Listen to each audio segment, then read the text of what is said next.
आकाशी स्वप्न। Hi guys, आज आहे विषय खोल, कारण की आज बनवणार आहे आपण वालाच्या शेंगाची भाजी। चला तर मग बघूया कशी झाली भाजी।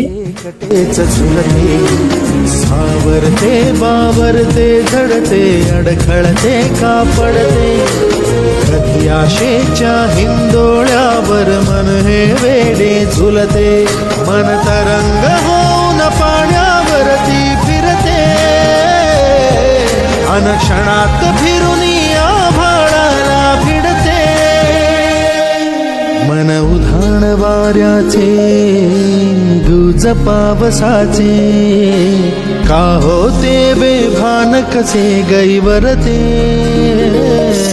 मन उधाण वाऱ्याचे गुज पावसाचे, का होते बेभान कसे गैवरते।